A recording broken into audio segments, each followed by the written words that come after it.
ప్రస్తుతం మనతో పాటు ప్రముఖ ఆధ్యాత్మికవేత్త, తంత్ర జ్యోతిష్యులు, జ్యోతిషరత్న, జ్యోతిష సామ్రాట్ డాక్టర్ చింతా రుక్మానుగారావు గారు మనతో ఉన్నారు. గురువుగారితో మాట్లాడదాం. నమస్కారం గురుగారు. మాతృదేవోభవ, పితృదేవోభవ, ఆచార్య దేవోభవ. ఓం నమో మాందేశ్వరాయ నమః. అందరూ బాగుండాలి, అందరికీ మంచి జరగాలి. జూలై నెల 2026 విశేషంగా వృషభ రాశి వాళ్ళకి ఎటువంటి అదృష్టం వరించబోతుంది, ఏ విషయాల్లో అత్యంత జాగ్రత్తగా ఉండాలి, ఓవరాల్ గా ఎలాంటి పరిణామాలు వీళ్ళు ఎదుర్కోబోతున్నారు గురుగారు? 2026 సంవత్సరం జూలై మాసం మాస ఫలితాల్లో భాగంగా వృషభ రాశి వాళ్ళకి ఎలా ఉందో తెలుసుకునే ముందు ఈ రాశి గురించి ఒక 2 ముఖ్యమైన విషయాలు మాట్లాడుకుని తర్వాత మాస ఫలితాలకు వెళ్దాం. వృషభ రాశి అంటే వృషభం అంటేనే తెలిసిపోతుంది, అదొక ఎద్దు అని అర్థం, బుల్, పశువు అని అర్థం. మరి షేర్ మార్కెట్కి సింబల్గా దీన్నే పెడతారు, బుల్ అంటారు. బుల్ రన్, వేగంగా పరిగెత్తింది అని. అదే షేర్ మార్కెట్ పడిపోతే ఎద్దు తల దించుకుని ఎలా ఉన్నట్టు, షేర్ మార్కెట్ బాగుంటే జల ఎత్తుకుని ఇట్లా పరిగెత్తున్నట్టు సింబల్స్ వేస్తూ ఉంటారు. మరి వాళ్ళని జ్యోతిష్యం చూసుకోలేదు, ఆటోమేటిక్గా దానికి ఆ సింబల్ పెట్టారు. అది ఎందుకు వచ్చిందంటే పశు సంపదే నిజమైన సంపద.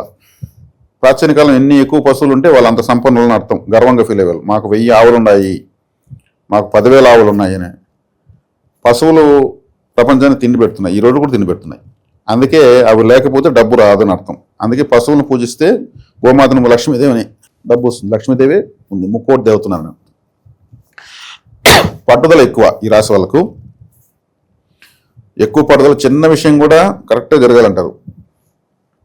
ఆచితూచి ఆలోచించి, అంటే వెంటనే నిర్ణయం చెప్పకుండా ఆలోచించుకుని నిర్ణయాలు చెప్తారనమాట వీళ్ళు. వెంటనే చెప్పరు, నేను ఆలోచించుకొని చెప్తాను అనే మాట వచ్చేవాళ్ళంతా వృషభ రాశులు అర్థం.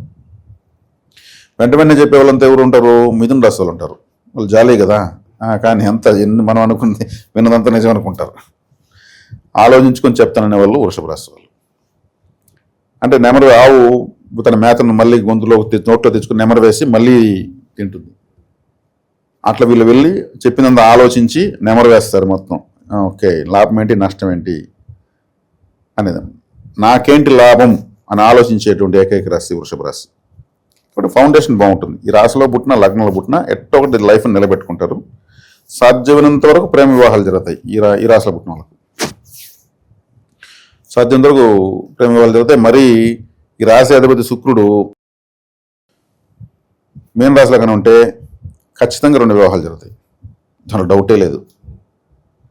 అధికారంగా ఒక మ్యారేజ్, అనధికారంగా ఒక మ్యారేజ్ ఉంటుంది, లేదా అధికారంగా ఇద్దరు భార్యలు కానీ ఉండేదానికి అవకాశం ఉంటుంది. ఎందుకంటే శుక్రుడు లగ్జరీ ప్లానెట్, కాముకత్వానికి అధిపతి. అందుకే ఈ రాశిలో, వృషభ రాశిలో రోహిణి నక్షత్రంలో శ్రీకృష్ణుడు పుట్టాడు. ఆయనకి ఎన్ని వివాహాలు అయినాయి? 8 భార్యలు, 16,000 మంది గోపికలు, మళ్ళీ తారాదేవి, రాధాదేవి. రాధా అనే ప్లేస్ ఉంది, రాధాకృష్ణులు అంటారు కదా. మరి ఎంత అట్రాక్షన్ ఆయనకి, వృషభ రాశిలోకి అట్రాక్షన్ అట్టుంటుంది. కాబట్టి ఈ రాశి యొక్క ప్రత్యేకత అట్రాక్షన్, అంటే వశీకార రాశి అని నాకు చెప్పొచ్చు. అందువల్లనే ఎక్కువ మంది ఇష్టపడిపోతారని అర్థం. ఇప్పుడు 2 పెళ్ళిళ్ళు అవుతాయంటే ఒకరు కాకుండా అదనంగా ఇంకొకరు ఇష్టపడి తెలిసినా కానీ పెళ్లి చేసుకుంటారంటే వశీకారం ఉంటేనే కదా. ఆల్రెడీ పెళ్లి అయింది, అతనితో మనకి ఎందుకు అని అనుకోకుండా ఇంకొకరు పెళ్లి చేసుకుంటారంటే వశీకారం ఉంటేనే అదొక ఆకర్షణ. కాబట్టి అటువంటి వశీకార రాశిది. అంటే డబ్బులు ఎవరికి వశీకారంగా చెప్పండి, ఎవరికి ఇష్టం ఉండదు చెప్పండి. అందుకే వృషభ రాశి సింబల్ని డబ్బులు పెట్టారనమాట. తర్వాత తీసుకుంటే వీళ్ళకు 3వ స్థానంలో గురువు ఉన్నాడు. 3వ స్థానంలో గురువు లాభాధిపతి తృతీయం ఉన్నాడు. చేసే ప్రయత్నాలు అగ్రెసివ్గా చేస్తారు, సక్సెస్ అవుతారు. లాభంలో శనేశ్వరుడు ఉన్నాడు, చాలా మంచిది. గురువు చూస్తాడు, ఇంకా మంచిది. వృత్తి, వ్యాపార, ఆరోగ్య పరిస్థితి ఏంటి గురుగారు? ఆరోగ్యం అంటే ఇప్పుడు జన్మంలోకి కుజుడు వచ్చాడు కదా, హై బీపీ పెరిగేదని అవకాశం ఉంది. దాన్ని కంట్రోల్ చేసుకోవాలి. కారంతో ఉన్న ఆహారం తక్కువ తినాలి. మెడిటేషన్ ఎక్కువ చేయాలి. మెడిటేషన్ ఎక్కువ చేయడం కోపం కంట్రోల్ వస్తుంది, సెల్ఫ్ కంట్రోల్ పెరుగుతుంది. ఇది ఆటోమేటిక్గా అన్నిటికీ సపోర్ట్ అయిపోతుంది. వ్యాపారం తీసుకుంటే లాభంలో శనేశ్వరుడు ఉన్నాడు, శనేశ్వరుడు మళ్ళీ గురువు చూస్తాడు, ద్వితీయంలో గురువు ఉచ్చస్థితిలో ఉన్నాడు. ఫైనాన్షియల్గా చేసే ప్రయత్నాలు సక్సెస్ అవుతాయి. అదేవిధంగా 10వ స్థానంలో రాహు ఉన్నాడు, వృత్తి స్థానంలో చాలా తెలివితేటలు ప్రదర్శించగలుగుతారు వృత్తిలో. రాహు అంటేనే ఒక కన్నింగ్ ప్లానెట్, తెలివిగా. ఇప్పుడు ఒక వస్తువు క్వాలిటీ సర్లేదనుకోండి, లేదు అది ఇంకేదో డ్యామేజ్ పీస్ అనుకోండి, ఆ వస్తువును ఫోకస్ చేసి ఇప్పటికీ ఈ వస్తువు కోసం 100 మంది అడిగారు, అబ్బో అంత ఉందా అనేసి వాళ్ళు కొనేస్తారు. వాళ్ళేం ఆలోచించాలి, కొనేవాళ్ళు 100 మంది అడిగారంటే 100 మంది కొనలేదని అర్థం కదా, అందరూ రిజెక్ట్ చేశారని అర్థం. ఇతను 100 మంది రిజెక్ట్ చేశాడని చెప్తాడా? చెప్పడు. కానీ వచ్చినది దీన్ని అడుగుతున్నారని చెప్తాడు. అంటే దీన్ని అట్రాక్షన్ పెంచుతాడు అటువైపు. కానీ అవతల కానీ ఇంటెలిజెన్స్గా ఆలోచిస్తే 100 మంది దీన్ని అడిగారు, తీలేదు అంటే అవకాశాలు కూడా వస్తాయి అంటారు, కొత్త అవకాశాలు వస్తాయి. 10వ ఇంట్లో రాహు ఉన్నాడు, అది ఇంకా మంచిది. ఒక కుజుడు జన్మంలోకి వచ్చి ఉద్రేకాన్ని, కోపాన్ని పెంచుతున్నాడు తప్పితే మిగతా గ్రహాలన్నీ బాగున్నాయి. 4వ ఇంట్లో శుక్రుడు కేతు ఉన్నారు. 4వ ఇంట్లో శుక్రుడు కేతు ఉన్నప్పుడు ఏమవుతుంది, కారు కొంటారు, లేదంటే కారును రిపేర్ చేపిస్తారు. కేతు కూడా ఉన్నాడు కదా, ఏదో ఒక రిపేర్ చేస్తాడు.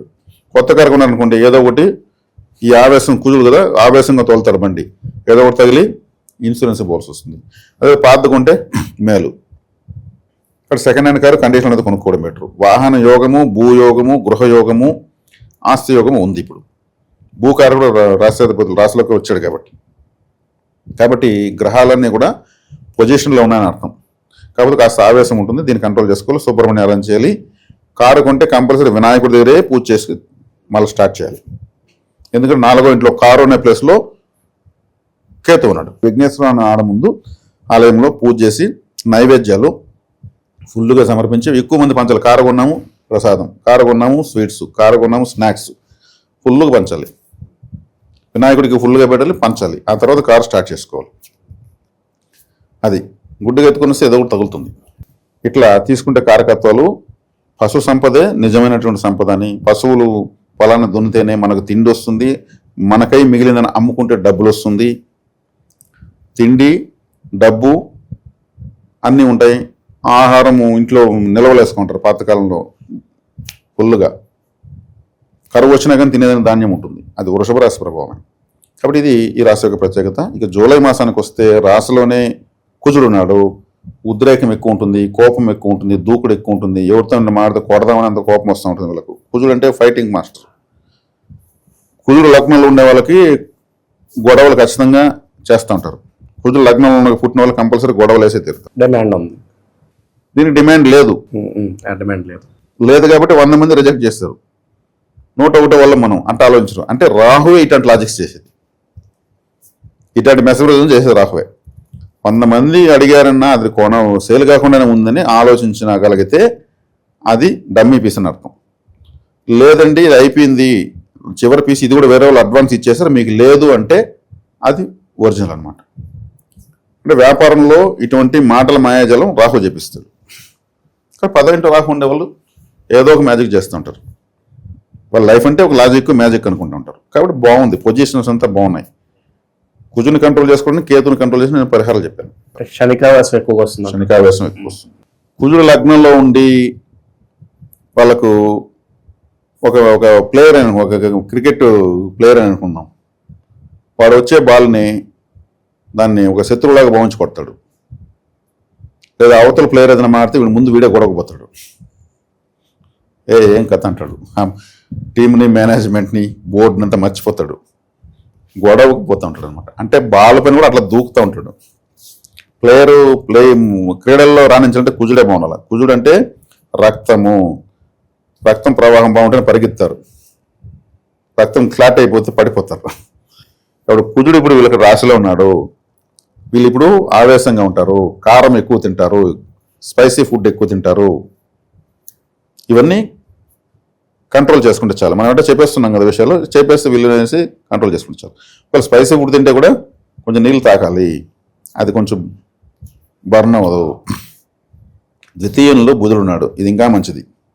అంటే కుజుడు ఆవేశంతో కూడుకున్నట్టు శుభఫలితాన్ని ఇస్తాడు, సప్తమాధిపతే. కాకపోతే ఈ ఆవేశం మంచిది కాదు కదా, దాన్ని కంట్రోల్ చేసుకోవాలి. సుబ్రహ్మణ్య ఆరాధన చేయాలి. సుబ్రహ్మణ్య ఆరాధన చేస్తే కుజుడు కంట్రోల్ అయిపోతాడు. ద్వితీయంలో బుధుడు ఉన్నాడు. ద్వితీయంలో బుధుడు ఉన్నప్పుడు ఏం చేయాలి? మహావిష్ణు ఆలయానికి ఎక్కువ వెళ్ళి రావాలి. బుధుడు ఎక్కడుంటే మహావిష్ణు ఉన్నట్టే లెక్క. కాబట్టి వెంకటేశ్వర స్వామి గుడికి కానీ, విష్ణు సహస్రనామాలు ఇంట్లో ప్లే చేయడం కానీ ఇటువంటివి చేస్తూ ఉంటే చాలు. తర్వాత వచ్చేక్కడికి ద్వితీయ పంచమాధిపతి మహావిష్ణు ఆలయానికి వెళ్తే ఫైనాన్స్ బాగా వస్తుంది. ఇక చివరగా విద్యార్థులు, నిరుద్యోగుల పరిస్థితి గురుగారు. నిరుద్యోగులు తీసుకుంటే నిరుద్యోగులకు బాగానే ఉందండి. ద్వితీయ ధనస్థానం బలపడిందంటే నిరుద్యోగులకి అన్ని వర్గాలలో బాగున్నట్టే. ఇక విద్యార్థులు తీసుకుంటే 4వ ఇంట్లో రాశాధిపతి ఉన్నాడు, అక్కడే కేతు ఉన్నాడు. ప్రతిరోజు వినాయకుడు తిరిగిన పిల్లలు చక్కగా పుస్తకాల బ్యాగ్ అడ్డు పెట్టినారా, స్వామిని నమస్కరించారా, అరగుంజుల్లో ఒక 5 తీసారా, పోతా ఉంటే చాలు. విద్యాస్థానంలో కేతు ఉంటే వినాయకుడు అని అర్థం. కాబట్టి విద్యా గణపతిని పూజించడం మంచిది, సరిపోతుంది. సింపుల్. విద్యార్థులకు ఇంకెంతకు మించి ఏం అవసరం లేదు. మంచి విశ్లేషణ అందించారు. ధన్యవాదాలు. ధన్యవాదాలు.